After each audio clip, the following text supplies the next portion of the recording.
What's up troops, it's me TheTacticalBrit, and today we're going to be talking about something which is a bit of a sensitive subject, but it's something I have to cover as part of World War I, specifically in the memory of World War I, and exactly what that changed for us today, hopefully in modern history.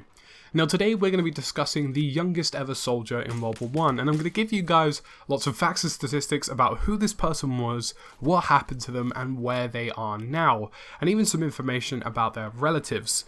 Now, I don't want this to be an overly depressing video, because of course we are talking about young men, namely children as many of them would refer to as being killed in World War I, and it's a very sensitive topic to talk about. But what I want you to remember is that this was over 100 years ago, and although that does not justify talking about things in a very sort of unsensitive light, it's the fact that this is a piece of history that we have to learn from, and something that we should be aware of as a whole considering our past, and it should be something that we don't forget. Now, the irony of World War I is that it's always referred to as the Great War, but many would ask, what was great about it? There were no clear bad guys, and there were no clear good guys, but as a result of it, millions lost their lives, many of which had barely made it out of their teens. Now, in British cemeteries across the world, and in British cemeteries, particularly in England, there are examples of many young men, not to discredit many other young men who did of course fight in other wars. But there is one specific gravestone that very much stands out to most of the world. In the Popper Kelly Cemetery on Row F, plot 56, is a small gravestone surrounded by many wooden crosses.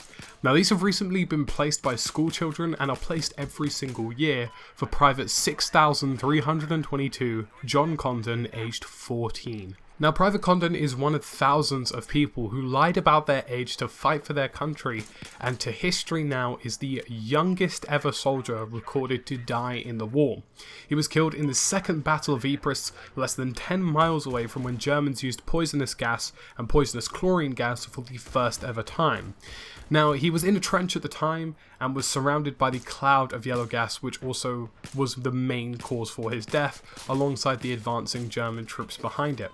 But what makes this incredibly sad is that despite the Battle of Ypres being one of the biggest massacres of the war, John's age wasn't actually discovered until later, and it became the shocking revelation of World War I that there were many troops who were underage, and a very much culture of recruiting younger troops that was supported and facilitated during World War I by leading officers. It's now claimed that today his grave is the most visited grave on the Western Front, and it's believed only the unknown soldier in Westminster Abbey receives more visitors.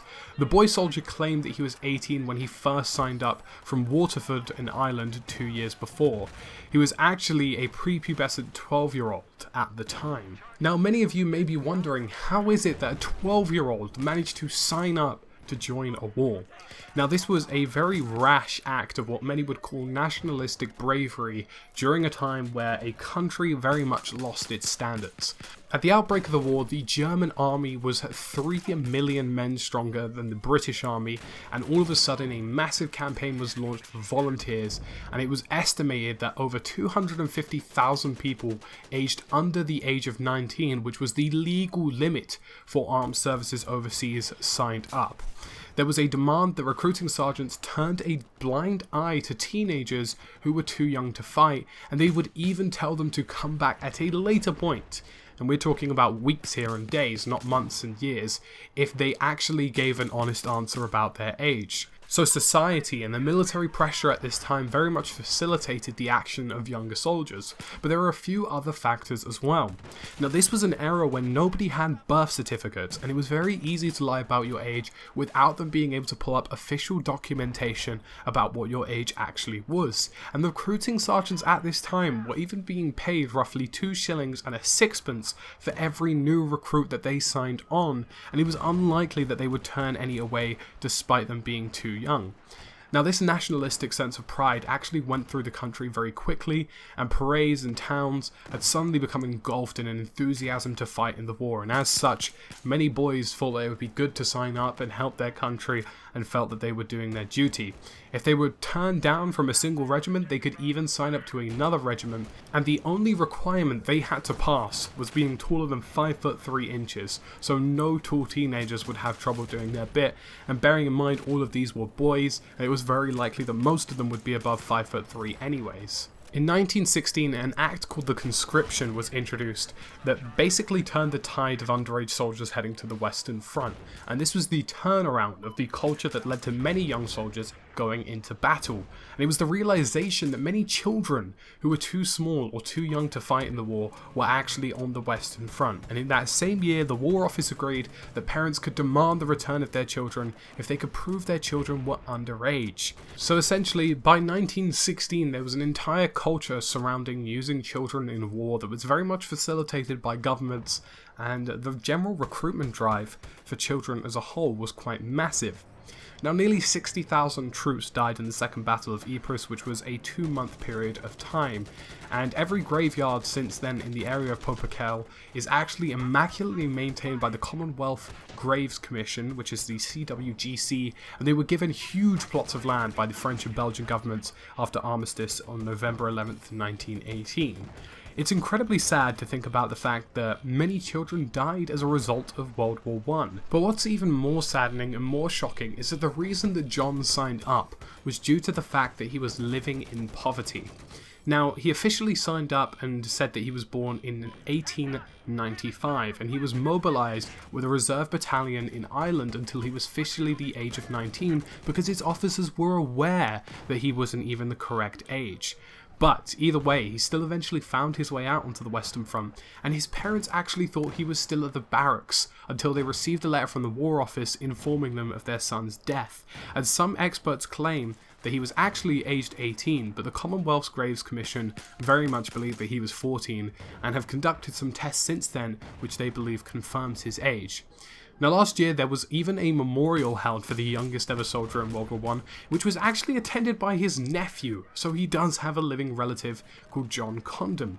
The current John Condon was 90 years old. It's believed that he's roughly 92 now, but at this time in 2014 he was 90, and he reinforced the view that John left and joined the war cause because he was living in poverty and because there was nothing else for him in Britain. So, why did I bring this video up today? And a lot of you are probably asking, the world's already depressing as it is, Lachlan, fuck you. Now, I felt like it's important to bring this up because this isn't something that we have to be sad about. It's a tragic part of our history, and what matters is that we learn from our history and that we improve upon it. War as a whole has hardly ever offered us anything of positive perspective, anything to think about in a positive limelight. I certainly can't recall a war in modern history, bar maybe World War II, which even then was conducted savagely and with children, that was in any way a just war. Now, what matters to me is that we move on from this and we think about the fact that children were sacrificed in the name of supposed freedom, bearing in mind this is World War I, and there clearly were no real bad guys or real good guys. It's a very strange war. It's not black and white. But what matters is that we remember these people, and we do, of course, wear poppies, and we do celebrate the lives that they had and what they fought for. And it's important that we remember this going forward and ensure that any future wars do not involve the use of children. We've seen it even across the globe right now, even in some of the movements across the world of terrorist forces, and even some national armies are still recruiting children as young as 16 to fight for their wars. You can sign up to the military in the United Kingdom at the age of 16, which in my opinion is incredibly shocking considering most of them aren't even allowed to vote. Now, again, why did I bring this up? I feel like it's just something you guys should be aware of. It's World War I, it's a massive war, and it's something that needs to be remembered because it's not something that you can just kick dirt over and forget. It's something you have to be aware of.